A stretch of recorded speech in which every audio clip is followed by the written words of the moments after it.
여러분 안녕하십니까? 박상규입니다. 이 방송은 유튜브 KTV 뉴스에서도 실시간으로 보실 수 있습니다. 트럼프 행정부와 관세, 통상 협상에 나설 정부 대표단이 미국으로 떠났습니다. 한덕수 대통령 권한대행은 해결책을 마련하는 상호 윈윈에 물꼬를 트겠다고 했습니다. 군사정찰 위성 4호기가 발사에 성공해서 궤도에 안착했습니다. 당국은 올해 안에 5호기까지 우주로 보내 2시간마다 북한군의 동향과 지휘부를 감시하겠다고 말했습니다. 다나한 건축미를 세계적으로 인정받고 있는 종묘 정전이 5년간의 대대적 수리를 마치고 일반에 공개됐습니다. 조선 왕과 왕비의 신주를 옮기는 환안제도 155년 만에 재현됐습니다. 먼저 송국건 전 영남일보 서울본부장, 친치영 전 채널A 전략기획본부장과 함께 말씀 나누겠습니다. 어서 오십시오. 네. 자, 트럼프발 관세폭탄의 피해를 최소화하기 위한 우리 정부의 합동대표단이 미국으로 떠났습니다. 이를 총괄 지휘하는 한덕수 대통령 권한대행은 22일 국무회의에서 일종의 출사표를 국민들에게 밝혔는데요. 직접 들어보시겠습니다. 이번 만남은 우리와의 통상관계 중요성을 고려한 미국 측 제안으로 성사되었으며 양국 경제 동상 책임자 간 허심탄회한 대화와 협력을 바탕으로 상호 이익이 되는 해결책을 마련하는 물꼬를 틀 것으로 기대합니다. 네, 이 국무회의의 발언 이후 최상목 경제부총리는 미국 워싱턴 DC에서 열리는 G20 재무장관 회의에 참석하기 위해서 또 우리 정부 협상단은 같이 떠났습니다. 그래서 이 최 부총리도 한 대행과 비슷한 출사표를 밝혔는데요. 두 분 다 이 물꼬를 트겠다는 말을 한 게 공통점이에요. 자, 왜 그랬다고 보십니까? 일단 뭐 한미 동맹을 한 단계 격상시키는 그런 의미고 좀 다른 차원으로 옮기는 겁니다. 그러니까 지금까지 한미 동맹의 핵심은 외교 군사였는데 외교 군사의 경제와 통상 문제를 같이 복합적으로 또 일괄적으로 이제 협의를 하는 그런 상황이니까 신한미 동맹이라고도 볼 수 있죠. 네. 신한미 동맹 구축을 하겠다는 그런 의미로 이제 물꼬를 트겠다는 이야기를 했고 미국에서도 그런 이야기가 나오지 않습니까? 지금 통상 협상하고 주한미군 방위비 분담금 협상을 서로 연계시키는 공식적으로 제안은 하지 않았지만 그런 분위기가 있기 때문에 결국은 통상과 경제, 통상 경제와 외교 안보를 같이 하나로 한 묶음으로 해서 협상 테이블을 올리는 그런 방안들을 지금 구상을 하고 있는 걸로 지금 알려지고 있고 그러니까 내일 밤 9시에 한미 2+2 그러니까 재무장관과 통상장관 회담이 열리죠. 그쪽은 낮이에요. 네, 그쪽은 오전입니다. 네. 네, 그 오전이고 그 회담이 열리는데 그 회담 의제가 아직 뭐 협의 중이라고 하지만은 조금 전에 말씀드린 대로 신한미 동맹과 관련된 그 외교 안보와 경제 통상을 같이 하나로 묶어서 동맹 관계를 확인하는 그런 자리가 되지 않을까 싶습니다. 네, 이 한미 동맹의 틀을 짜는 그런 협상이 될 것이고 여기서 뭐 본협상이 되고 그런 건 아니에요. 자꾸 일각에서는 사인하지 말라 그러는데 사인하러 가는 건 아닙니다. 자, 어제 함께 출국한 이 정부 합동대표단 규모가 메모드급이에요. 네, 그렇습니다. 이번 협상이 아시다시피 미국이 이달 초에 우리나라를 포함해서 57개국에 대한 상호 관세를 발표를 하고 각국에게 협상을 하자 이렇게 제안을 해서 이루어지는 협상입니다. 그러니까 미국이 제안을 해서 하는 협상이고요. 미국 측에서는 이번 협상을 통해서 그동안 각국에 대해서 제기되어온 통상 이슈들을 한꺼번에 논의를 해보자 이런 차원에서 이루어지는 것이고요. 조금 전에 말씀드리셨다시피 2+2 통상협의체는 우리나라에서는 이제 최상목 경제부총리하고 안덕근 산업부 장관이 참석을 하게 되고 미국 측에서는 재무장관과 미국 무역대표부, USTR 대표가 참석을 하게 될 텐데 최상목 부총리는 출국하면서 이런 얘기를 했습니다. 미국 쪽에 관심사항이 무엇인지 미국의 얘기를 잘 듣고 우리의 입장을 잘 전달을 하겠다 이렇게 얘기를 했는데 이 얘기는 뭔가 하면 결국 미국은 공격을 하고 우리는 방어를 하는 이런 협상이거든요. 그렇죠. 말하자면 우리들은 수비수입니다. 그러니까 미국이 그동안 제기해온 여러 가지 이슈를 담당하는 각 부처의 대표단들이 이번 협상단에 같이 참석을 했거든요. 그러니까 이게 차출이에요. 그러니까. 그렇죠. 예. 그래서 뭐 외교부를 할지 과기부, 국토부, 농림부 이런 8개 부처의 국장급 인사들이 주로 참여가 됐습니다. 그러니까 웬만한 부처가 다 망라돼 있어요, 지금. 그렇죠. 아시다시피 뭐 30개월 이상 소고기를 사라, 뭐 온라인 플랫폼 업체에 대한 규제를 풀어라. 그동안 수많은 여러 가지 이슈를 제기를 해왔기 때문에 그런 이슈들에 대응할 수 있는 이런 실무자들이 이번 대표단에 같이 참석을 했다고 이렇게 볼 수 있을 것 같습니다. 네, 이제 내일 밤에 첫 회담이 이루어집니다. 트럼프 대통령이 그때 나올지 안 나올지 중간에 나올지 끝에 나올지 이런 상황이 지금 예비되어 있습니다. 자, 그 트럼프 미국 대통령 최근 제롬 파월 미 연방준비제도 의장, 우리로 말하면 뭐 한국은행 총재쯤 되는데 그보다 훨씬 위상이 큰 사람이죠. 연일 비판하고 있습니다. 그 한 대목 직접 들어보겠습니다. Prices are coming down, not going up. Only the fake news says they're going up. The only thing that's even are interest rates. And if we had a Fed chairman that understood what he was doing, interest rates would be coming down too. He should bring them down. Yeah, please. 네, 들으신 대로 제발 금리 좀 내려라 이런 얘기를 지금 계속 하는데 부하 같으면 불러다가 그냥 내리라고 명령을 하면 되는데 그럴 처지는 또 아니거든요. 트럼프와 파월, 트럼프 1기 집권 때부터 사이가 안 좋았습니다. 하지만 트럼프 대통령이 마음에 안 든다고 파면시킬 수 있는 사람도 아니잖아요. 그렇습니다. 그 위상도 그렇고 임기제입니다. 임기제라서 4년 연임을 할 수가 있는데 지금 연임을 하고 있어요. 제롬 파월은 연임을 하고 있고 임기가 2026년 5월까지니까 뭐 그 임기를 지키겠다고 하면 파면을 시킬 수가 없는 상황인데 어쨌든 지금 그 트럼프는 금리 인하를 강력하게 이제 요구를 하고 있으니까 금리 인하를 요구를 하니까는 그게 시장에 작용을 해서 미국 지금 주가하고 국채 가격하고 그 달러 가치가 그 동반 하락을 하는 그런 아주 현상이 나타나고 며칠 전에 아주 그냥 폭락했죠. 예, 폭락을 했습니다. 그런 나타나니까 트럼프의 평소의 스타일, 뭐 인사 스타일을 보면은 당장 해고시키겠죠. 해고시키는데 You're fired.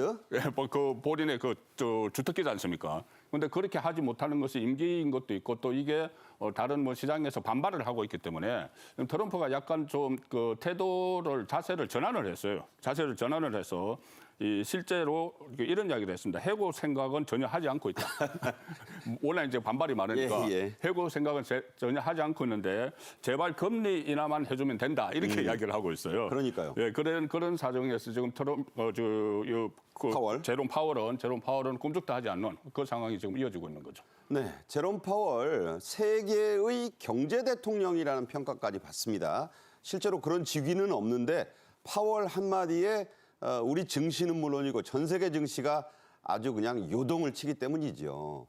파월 의장 말 그대로 요지부동이죠. 그렇죠. 파월이 조금 전에 말씀 들으셨다시피 트럼프 대통령이 2018년에 직접 신임을 한 임명을 한 사람입니다. 그리고 2022년에 바이든 대통령이 재신임을 해서 2026년에 임기를 마치게 돼 있는데 연준은 전 세계 경제 대통령이라고 하는 그런 말이 시사를 하듯이 미국의 금리 정책이 전 세계 경제에 영향을 미칩니다. 그래서 미국 같은 경우에 특히 대통령이 파월 연준 의장에게 금리를 낮춰달라고 압력을 넣을 수밖에 없죠. 금리를 낮추면은 경기가 좋아지고 또 이자 부담도 덜어들고 지금 미국의 그 부채가 뭐 천문학적인 부채가 있는데 그게 연간 이자만 수천억 달러가 나가거든요. 그렇죠. 그러니까 이자를 낮추면은 그 국채 이자에 대한 부담도 줄어들고 또 이자를 낮추면 주가도 부양이 되고 경기가 좋아지니까 이자를 낮추라고 압력을 넣을 수밖에 없죠. 대통령 입장에서는. 근데 연준 의장은 이 중앙은행의 독립성을 생각할 수밖에 없기 때문에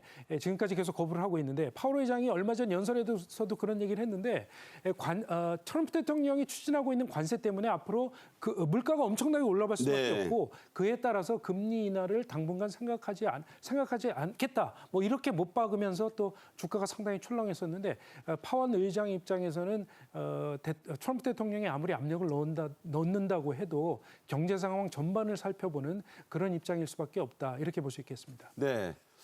하지만 트럼프 대통령의 이런 압박이 전혀 의미가 없는 것은 아닙니다. 일기 때도 이렇게 압박을 해서 일부 효과를 보긴 했잖아요. 그렇습니다. 그때도 트럼프가 강온 양면 전략을 썼죠. 압박을 했다가 풀어줬다가 지금도 해고할 것처럼 하다가 해고는 안 한다. 이렇게 해서 강온 양면 전략을 써서 한번 효과를 봤습니다. 결국 연준이 그때 항복을 한 그런 상황이었는데 그 2018년입니다. 트럼프가 감세안, 그러니까 세금 감축안을 통과를 시켰는데 연준이 거기에 반해서 계속 금리를 인상을 하니까 그 금리를 인하를 하라는 요구를 줄기차게 했어요. 네. 처음에는 연준에서 그 요구를 듣지 않다가 결국 이게 여론의 압박에 의해서 그 금리를 또 일단 인상을 중단하고 또 단계적으로 금리를 인하를 했습니다. 네. 인하라는 그런 효과를 봤기 때문에 지금 트럼프가 그때도 이제 강원 양면 전략이었고 지금도 마찬가지 전략을 쓰고 있는 것이죠. 한번 효과를 봤기 때문에 또 이 파월의 성향을 이미 간파를 했다 이렇게 볼 수가 있겠죠. 그렇군요. 실제로 아까도 잠깐 말씀드렸지만 그 두 이 지도자의 논쟁이랄까요? 이것 때문에 달러 가치, 미국 달러 가치가 3년 만에 가장 낮은 수준으로 떨어졌습니다.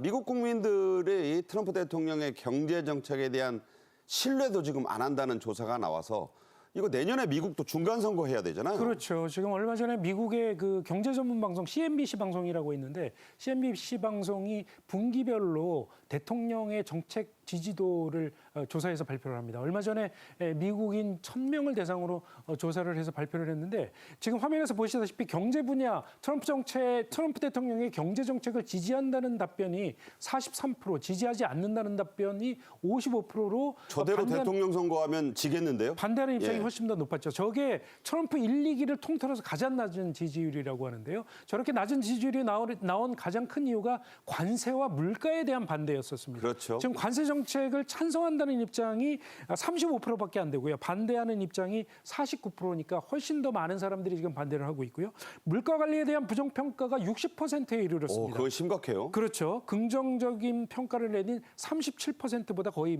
저 더블 스코어에 가깝죠. 이번 조사가 이 트럼프 대통령이 상당히 낮게 지금 지지도가 나온 상황이기 때문에 더군다나 지금 미국 전역에서 트럼프의 관세 정책을 반대하는 그런 시위가 상당히 물밀듯이 지금 일어나고 있어서 앞으로 트럼프 대통령의 관세 정책의 동력이 조금 약화되지 않겠느냐 이런 전망도 상당히 무게가 실리고 있습니다. 저기서 수치가 더 나빠지면요. 내년 지방선거에서 공화당 상하 양원을 다 내줄 수가 있고 그렇게 되는 순간 트럼프는 절름발이 오리가 됩니다. 레임덕이죠. 신경이 잔뜩 지금 쓰인다고 합니다.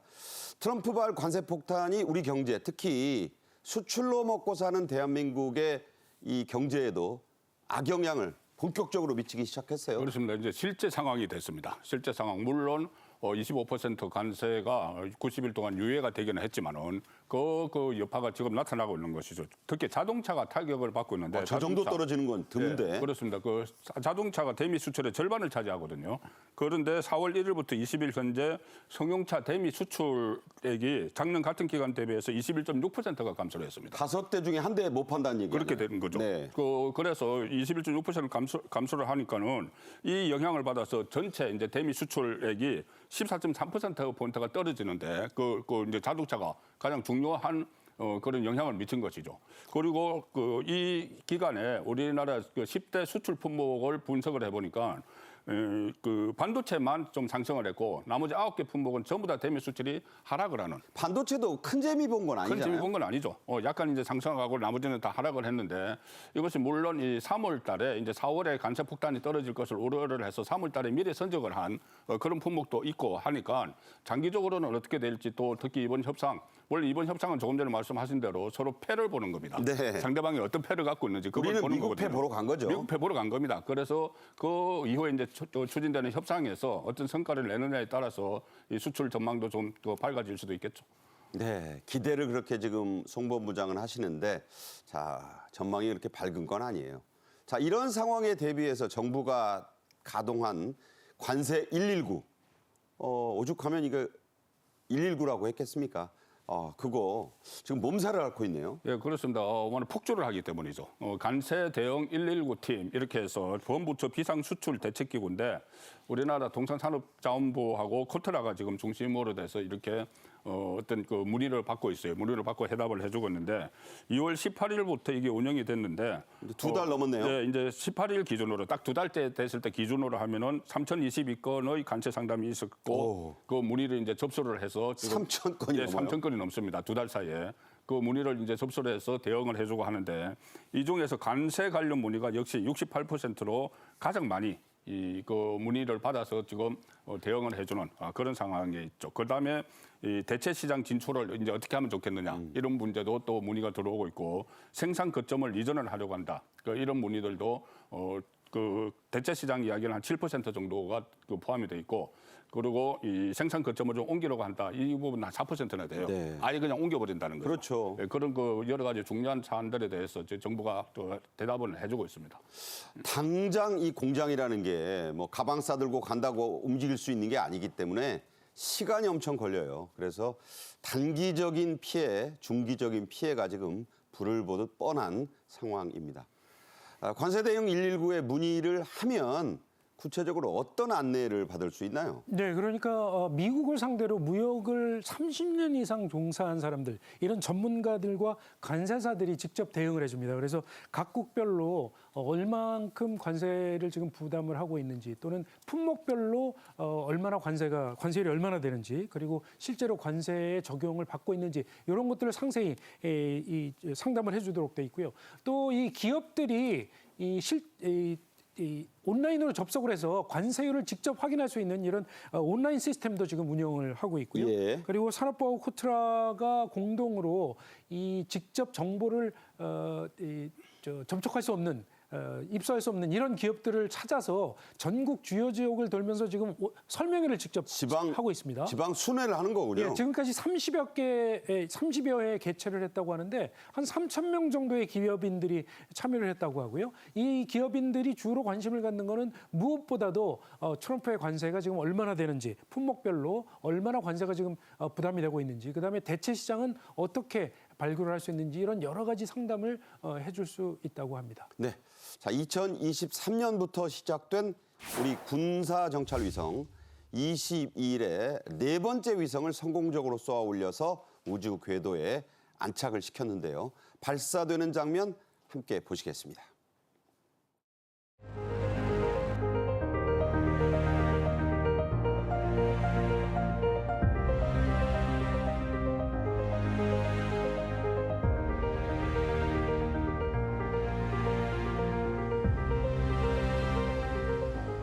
현재 개발 중인 초소형 위성 체계까지 발사하게 되면 우리 군은 독자적인 우주 전력을 구축할 수 있으며 국내 발사체로 국내 발사가 가능한 국방 우주 강군으로 도약하겠습니다.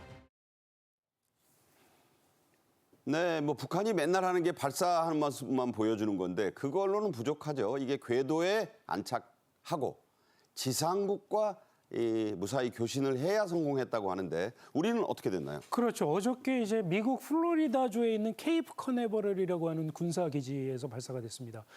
미국의 우주 기업이죠. 스페이스 X라는 기업의 발사체에 실려서 올라갔죠. 머슬크가 하는 거죠? 그렇습니다. 일론 머스크의 회사죠.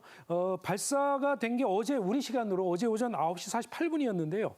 발사 15분 만에 저 스페이스 X 발사체에서 분리가 돼서 군사위성이 궤도에 안착을 성공적으로 했고요. 그다음에 발사된 지 2시간 39분 만인 낮 12시 27분에 지상국과 교신에 성공을 했습니다. 이제 앞으로 한 수개월 동안은 테스트를 거쳐서 대북 감시 정찰 임무를 수행을 하게 되는데요. 이번에 발사된 게 군사정찰 위성 네 번째입니다. 그렇죠. 2023년 12월에 1호기가 발사가 됐고요. 그리고 작년에 2, 3호기가 발사가 됐고 올해 4호기가 발사가 됐고 이제 연말에 또 올해 연중에 5호기가 마지막으로 발사가 될 예정인데 그래서 대북 감시를 조금 더 촘촘하게 할 수 있게 됐다 이렇게 말할 수 있을 것 같습니다. 자, 이 위성이 얼마나 이제 작은 것까지 멀리서 정확히 보느냐를 좀 설명을 들으실 필요가 있습니다.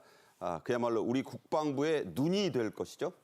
그렇죠. 특히 북한의 핵하고 미사일을 감시하는 그런 인공위성인데 일단 이 정찰위성 4호기는 지구에서 이제 500km나 550km 정도 떨어진 저 궤도에서 사진하고 영상을 촬영을 한 후에 이제 전송을 하는 기능이 있고 그다음에 정찰위성 해상도가 굉장히 뛰어나요. 예. 해상도가 가로 세로 30cm 물체를 하나의 픽셀, 그러니까 하소, 1하소를 가지고 그걸 다 잡아내는 겁니다. 컬러로 보는 거죠. 네, 컬러를 그대로 보는 겁니다. 그리고 정찰위성 1호기부터 3호기까지는 김정은 집무실이 저 평양 중심부에 있는데 네. 거기까지 다 들여다볼 수 있는 그런 그 임무를 수행을 했을 것으로 추정이 되는 거죠. 네. 군사 기밀이니까 추정이 되고 있고 또 국방부와 방위사업청은 올해 안에 정찰위성 또 5호기도 지금 그 발사를 할 계획을 갖고 있습니다. 그리고 이 정찰위성 5호기 이것이 이제 발사가 되면은 한국형 삼축 체계가 있죠. 뭐 킬체인. 예, 킬체인도 거기 포함되고 대량 살상 무기, 대량 응징 보복 뭐 이런 것들이 있죠. 그리고 그거도 뭐 방어 체계도 다 거기 포함되는데. 사드, 예. 예, 그래서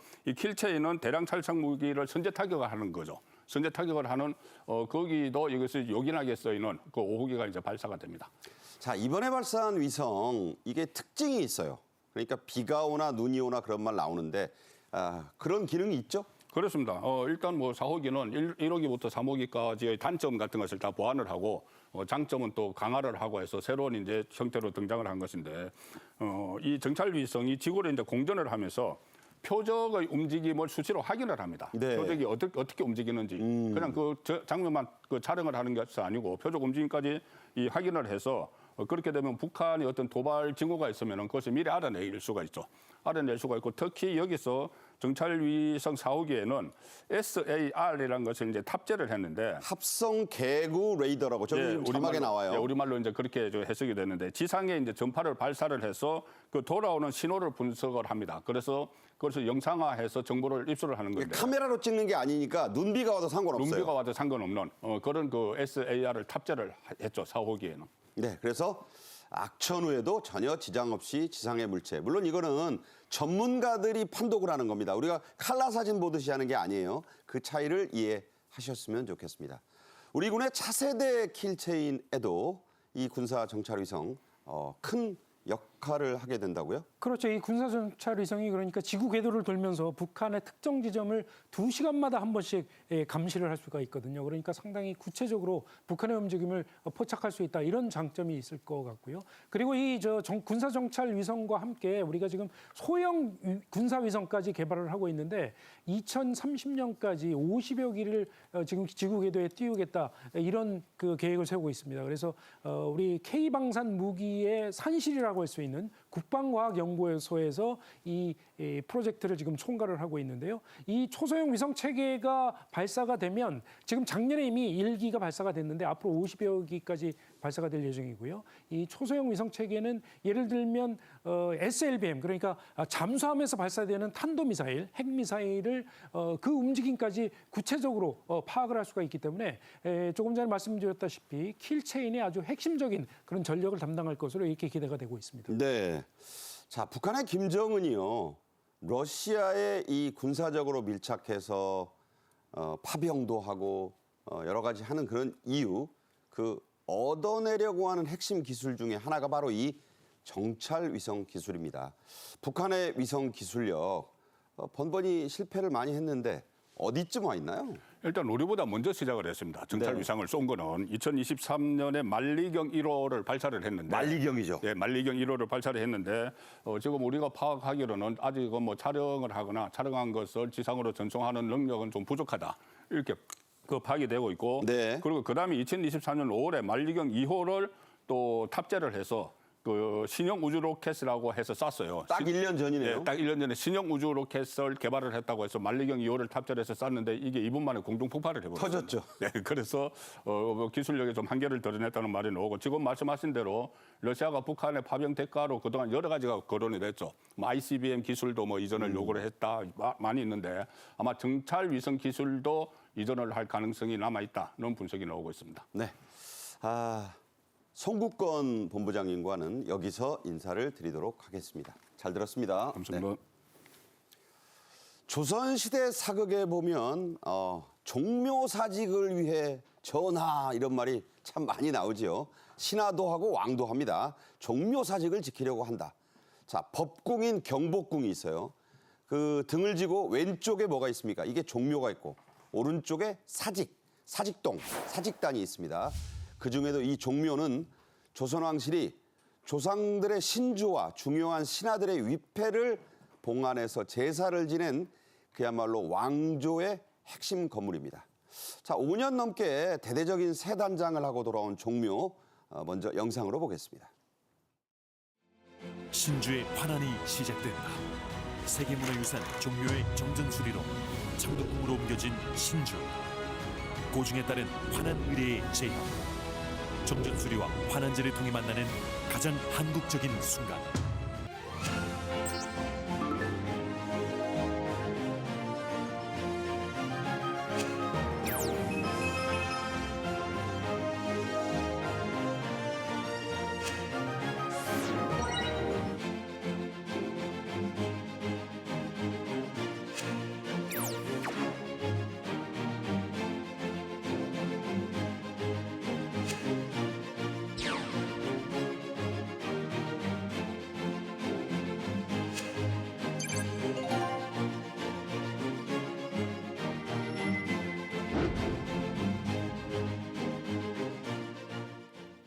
네, 이 주제에는 홍종선 데일리안 선임 기자도 함께 하시겠습니다. 안녕하세요. 안녕하세요. 가본 분도 있고 사진으로만 분도 있고 그런 게 바로 종묘입니다. 지나다니면서 종묘 하죠. 1870년에 마지막으로 열렸던 행사가 있습니다. 이른바 종묘 환환제라는 겁니다. 이게 155년 만에 재연이 됐습니다. 현대인들이 그대로 한 거라는 뜻이죠. 자, 어떤 행사입니까? 네, 종묘 현안제. 일단 현안이라는 뜻을 환환. 네, 환환이라는 뜻을 좀 살펴봐야 될 것 같아요. 이 종묘 안에 이 49위의 신주가 있죠. 신주는 왕과 왕비의 위패를 모시는 겁니다. 그런데 이게 이 5년 동안의 공사 동안 창덕궁에 모셔져 있었거든요. 임시로 봉안이 돼 있었어요. 그것을 다시 환환, 제자리로 되돌린다라는 건데 그 제자리 잘 돌렸다는 걸 기념하는 전통 제례를 올리는 게 환환제고요. 이 종묘 환환제가 20일 오후에 열렸습니다. 그런 행사가 열렸는데 말씀하신 것처럼 5년 동안 새 단장을 했고 그리고 1870년 이에 이 환환제로만 보면 155년 만에 제대로 이것이 재현이 됐는데 재현이 된 내용은 또 차차 자세히 알려드리겠습니다. 네. 저도 이제 사실 이 용어 자체는 처음 들었어요. 155년 만이라고 하니까. 자, 이 종묘는 1985년에 국보가 됐습니다. 그리고 그 10년 뒤에 유네스코 세계 문화유산이 됐습니다. 자, 이렇게 된 그 이유가 있죠? 네, 종묘에서도 그 중심에 있는 그 정전이라는 건물이 있는데 이 정전이라는 건물이 이제 조선 왕실의 왕과 왕비들의 신주가 모셔져 있는 곳이죠. 제사를 지내는 곳인데 원래는 태조 이성계만 그 모시다가 그 후에 공덕이 있는 다른 왕과 왕비들까지 모시게 된 것이죠. 태정태세 문단세로 간 거죠. 그렇죠. 네. 그래서 총 19칸의 방이 있는데 태조부터 순종까지 이제 국왕은 19위 그리고 왕비 30위의 신주를 모시고 있습니다. 그런데 이 정전이 한 100m 정도 길이가 되는 건물인데 굉장히 단순하고 단아한 미를 아주 감탄을 자아내는 그런 건물의 모습입니다. 그래서 이 때문에 1985년에는 국보로 지정이 됐고요. 1995년에 유네스코 세계유산으로 지정이 됐죠. 그런데 이제 목재 건물이다 보니까 균열도 가고 기와도 떨어지고 이렇게 노후화 문제가 제기가 되다 보니까 지난 2020년부터 25년까지 5년 동안 대규모로 수리가 진행이 됐었던 겁니다. 네, 뭐 음악은 좀 들어보셨을 거예요. 이른바 종묘 제례악이라는 게 있죠. 들으시면 알아요. 자, 그런데 이 종묘 정전은 과연 어떻게 구성되어 있는지 안에까지 안 들어가 보신 분들이 참 많습니다. 저는 한 두세 번 봤네요. 영상으로 보시죠.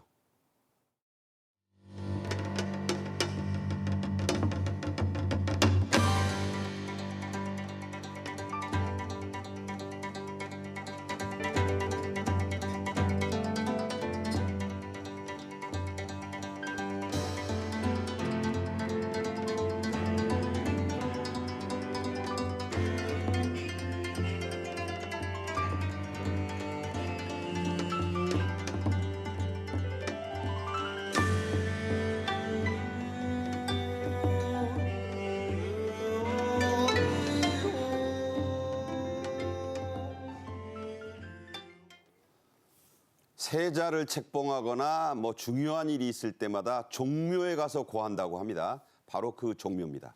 5년간의 대규모 수리를 마치고 공개되는 과정 참 다양한 변화가 있었네요. 맞습니다. 지금 영상에서 보셨는지 모르겠는데 그 긴 기아의 맨 위에 수평된 부분을 용마루라고 하는데 그게 하얀색으로 흰색으로 아주 밝게 상큼하게 가볍게 변했어요.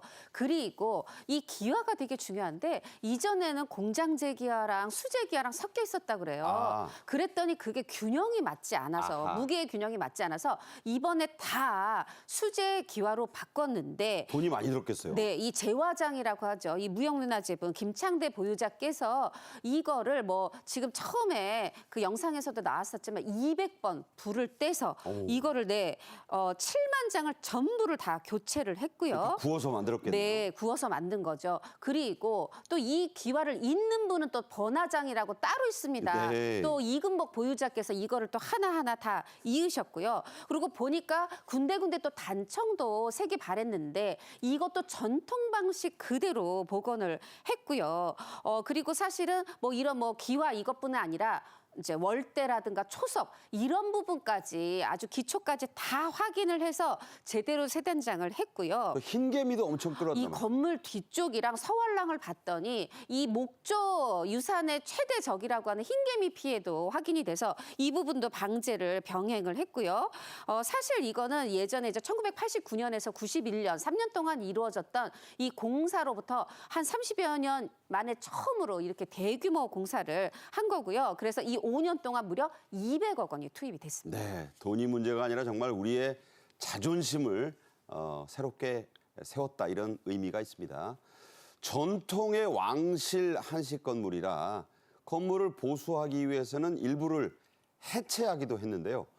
그럴 때 사가에서도 그런 게 나옵니다만 거기서 일부 보물들이 나왔어요. 네, 그렇습니다. 이 정전이 아까 말씀드린 대로 19칸의 방이 있는데 11번째 방 그 상층부에서 상량문이 발견이 그 됐습니다. 대들보 올리고 쓰는 거. 그렇습니다. 상량문이 이제 목재 건물을 고치고 할 때 어떤 과정을 거쳐서 고쳤는지 이런 걸 상세히 기록을 해서 남기는 그런 기록물이죠. 저거네요. 그렇죠. 저 상량문이 발견이 됐는데 저 조사를 해보니까 이 영조 때 정전을 증축을 할 때 제작된 것으로 지금 추정이 되고 있습니다. 조선 영조. 그렇습니다. 그리고 또 공사를 하면서 해체된 나무의 테두리를 나이테를 조사를 해봤더니 그 연대를 검사를 해봤더니 광해군 때의 목재로 확인이 됐습니다. 그 광해군. 그렇죠. 네. 그러니까 이번에 전부 그동안의 역사적인 그 기록들이 전부 검증이 됐다 이렇게 말씀을 드릴 수가 있는데 사실 이 종묘 정전이 1395년에 처음 건립이 됐습니다. 그랬다가 임진왜란으로 소실이 됐죠. 네. 그래서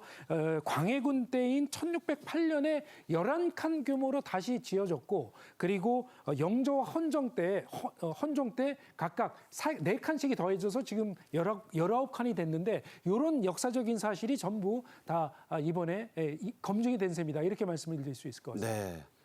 사극에 나오는 인물들, 왕들 많이 지금 등장했습니다. 앞서 언급된 환안제 얘기를 좀 더 구체적으로 하겠습니다. 155년 전에 마지막으로 열렸던 행사를 그대로 재연을 했는데 이거 쉽지 않았을 것 같아요. 그렇죠. 일단 이제 만약에 간 길을 말씀을 드리면 창덕궁 그 임시 봉안돼 있던 곳에서 나와서 광화문 앞으로 왔어요. 요새 그 광화문 옆에 보면 월대 만들었죠. 공간 만들었잖아요. 거기에서 이제 시민행렬단도 합류를 하고 그 다음에는 세종대로를 거쳐서 다시 이제 종로로 갑니다. 그래서 종묘까지 3.5km를 갔는데 그 자체는 옛날에도 그렇게 했다는 거죠. 그대로 똑같이 한 거고 사실 옛날에요. 이렇게 봉안을 할 때 이 환안을 할 때 900명 이게 호위무사에다 문무백관에다가 이 악기 타악기나 관악기 하시는 분 취타돼 있었잖아요. 그리고 의장대 이런 분들 다 합해서 900명이 함께 갔는데 그때 900명이면 뭐. 네. 근데 지금도 그 900명에다가 또 이번에는 시민행렬단이라서 200명을 또 합했거든요. 외국인도 참여를 네, 받았다고요? 1,100명이 가고 근데 이 1,100명 외에 그냥 나왔는데 나들이 나왔다가 경복궁 나왔다, 광화문 나왔다가 이걸 함께 하신 이제 국내에 우리 국민들도 계시고 해외에서 온 분들도 함께 이 모든 풍경을 함께 했습니다. 네. 병인양요 때 그 프랑스군이 강화도에서 훔쳐갔던 게 이 의궤라는 게 있어요. 자, 이게 왜 중요하냐? 이런 행사를 할 때마다 우리 선조들은 의궤라는 걸 만들어서 사진 찍듯이 모든 걸 기록으로 남겼죠. 그렇습니다. 그런 의궤 같은 기록이 있기 때문에 이번 환안제도 그대로 재현이 될 수 있었던 거고요. 아까 말씀드린 대로 이제 헌종 때 종묘에 4칸이 증축이 됐는데 그때 그 증축하는 과정을 자세히 기록한 문건이 남겨져 있는데 그 의궤가 바로 종묘 영령전 증수도감 의궤가 있습니다. 이 의궤가 있기 때문에 이 의궤에 기록된 그대로 이번 환안제가 재현이 됐었던 거거든요. 그 지난 조선시대 때 왕의 신주를 운반했을 때 제작된 가마, 그 가마도 똑같이 만들었고 그리고 그때 행렬이 어떻게 이루어졌는지 그것까지 조사를 해서 900여 명의 사람과 말 7필이 참여하는 그런 환안 행렬이 조선시대 그대로 재현이 됐다. 이렇게 볼 수 있겠습니다. 네. 자, 가마도 새로 만들고 외국인들도 아주 흥미롭게 참여했던 이 환안제 행사.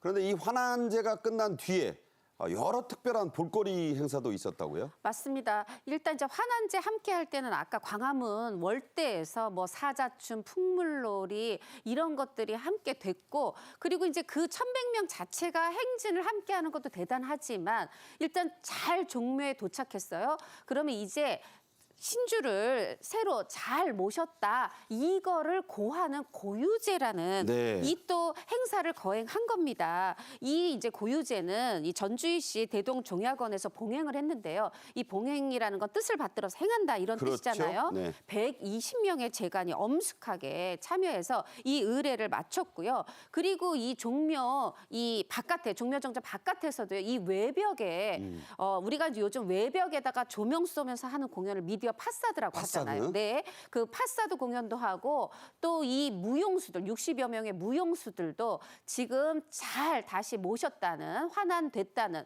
봉안을 제대로 다시 모셨다는 그것을 세상 널리 하늘에도 알리고 땅에도 알리는 고유제를 함께 했습니다. 네. 아, 저도 시간이 있었으면 가보고 싶은 네. 그런 행사입니다. 그런데 종묘가 유네스코 세계문화유산으로 등재된 지 올해로 꼭 30년이 됐습니다. 그래서 다양한 기념 행사들이 진행이 되죠? 맞습니다. 사실 이 종묘가요, 이 석굴암, 뭐 불국사 그리고 또 해인사에 이 이제 8만 대장경 이거랑 함께 사실은 우리나라 최초로 세계 문화유산에 등재가 됐을 그때, 만큼 네. 그때 함께 됐을 만큼 대단한 이 문화유산인데요. 그것을 기념해서 이번에 여러 가지 행사가 준비가 됐는데 바로 내일이죠. 내일부터 5월 2일까지는 이 종묘 제례악 사실은 이 종묘 말고도 이 종묘 제례악 자체도요. 2001년에 세계 문화유산에 등재가 됐고 또 이제 2008년부터는 인류무형문화유산으로 관리가 되고 있어요. 네. 그 종묘 제례악 공연도 있고요. 또 6월 이제 이미 시작이 됐는데 21일에 6월 16일까지는 삼가 모시는 공간 종묘해서 특별 전시회도 마련이 돼 있습니다. 그리고 또 이제 오는 5월 2일까지 또 어떤 게 있냐면 이 종묘 행사 중에서도 왕비가 참여했던 전통 의례를 볼 수 있는 그런 행사도 또 5월 2일까지 준비가 돼 있고요. 그리고 하이라이트가 종묘 대제죠? 종묘 대제는 바로 5월 4일에 일반에 공개가 되는데 이게 6년 만에 공개라고 합니다. 네, 그렇습니다. 그래서 이런 것들 저 인터넷 찾아보시면 있으니까 아이들 교육 차원에서 또 아주 멋있다고 합니다. 한번 가보셨으면 좋겠네요. 자, 또 이 재현 행사가 있네요. 한일 국교 정상화 60주년입니다. 그래서 조선통신사 시모노세키로 왕래해서 거기 가면 그 배 들어온 데가 있어요. 저도 한번 가봤는데 자, 이 행사는 261년 만에 재현이 된다고요? 그렇습니다. 아시다시피 이제 조선통신사가 일본 에도 막보의 요청으로 조선이 1607년부터 한 200년 동안 일본으로 파견한 조선 통신사절단입니다. 이 통신사절단이 한 12차례 정도 그때 파견이 됐었는데 네. 그때 어떻게 갔었는가 하면 한양에서 부산까지 육로로 이동을 한 다음에 부산에서 배를 타고 오사카까지 이동을 하고 그리고 오사카에서부터 다시 에도 그러니까 지금의 도쿄죠. 도쿄까지 다시 이동하는 그런 행렬이었었는데 그 행렬을 이번에 똑같이 한번 재현을 해보겠다는 것이죠. 네, 이번에 그 한일 국교 정상화 60주년이기 때문에 이 60주년을 기념을 해서 문화부에서 다음 달부터 이 조선통신사 행렬을 똑같이 재현을 하겠다고 하는데 마찬가지로 경희궁에서 서울 경희궁에서 기념 행사를 갖고 그리고 다음 달 13일에는 그 조선통신사 배가 오사카에 도착을 하면 또 도쿄까지 이동을 하는 그런 똑같은 행사를 가져보겠다고 합니다. 네, 이 조선통신사 기념행사 당시의 동선을 그대로 또 따라간답니다. 서울, 부산, 일본까지 가죠? 맞습니다. 이 서울에서 시작하는 공연은 내일 24일인데요. 서울 경희궁에서 무영단 공연을 시작으로 해서 사실 그럼 조선통신사 가려고 하면은 임명해야 되잖아요. 네. 그런 임명식도 하고 그다음에 이제 풍물 공연도 있는데 이 조선통신사 이 부분에 있어서 이 임명할 때 왕은요 뮤지컬 배우 남경주 씨가 하고요. 그분 유명하잖아요. 네, 특별한 의미가 있는 게 이 통신사의 어떻게 보면 제일 수장이라 할 정사 역할을 이제는 벌써 오래됐습니다. 2001년에 그 우리 신오쿠보 역에서 의인이신 이수연 씨가 그렇죠. 술에 취한 지하철. 일본 그 어머니 신윤찬 씨가 이 또 정사 역할을 하고요. 그렇게 해서 목포를 먼저 갑니다. 여기서 또 이런 이제 제를 올리고 그다음에 다시 부산으로 갑니다. 여기서는 뭐 거리 공연도 하고 여러 그래서 이제 출항을 시키는 거죠. 네. 부산에서 출항을 해서 쭉 그 길을 따라서 무려 15일간의 일정으로 오사카까지 그 예전 행로 그대로 갑니다. 자, 그걸요 저희가 그래픽으로 준비했습니다. 이게 지금도 멀어 보이는 길인데 여길 그대로 간다는 데 참 의미가 있습니다. 어떻게 가죠? 네, 이제 진짜 그때 당시의 배를요. 똑같이 거의 구조 그대로 만든 겁니다. 그 배를 만들어서 보기만 해도 기네요. 네, 지금 이게 261년 만에 항로를 완전하게 재현하는데 이게 갔다 왔다 하는 길이가 무려 왕복 2,000km가 되는데요. 이제 가는 중에는 지금 보시면은 일본 세토네라고 해서 세토나이카이라고 그러죠? 네네 저기 후쿠야마 코리 그 사이에 조그만 거기가 이제 사실은 세 섬 사이에 내해죠. 여기까지 그대로 다 거쳐서 이제 가는 그러다 보니까 뭐 우리나라 목포, 부산뿐 아니라 이제 오사카 또 출발할 때는 시모노세키에서 하거든요. 그 모든 곳에서도 더 일본 현지인들도 참여해서 공연도 하고 말하자면은 환영하는 또 출항할 때는 출항하는 이런 환송회까지 그대로 예전 그대로 함께 한다고 합니다. 네, 이 조선통신사 배가 또 기가 막힙니다. 하나하나 기록을 토대로 그대로 만들었어요. 이게 목조배인데 나무부터 그랬다고 합니다. 그 치열했던 제작 과정 영상으로 준비했습니다.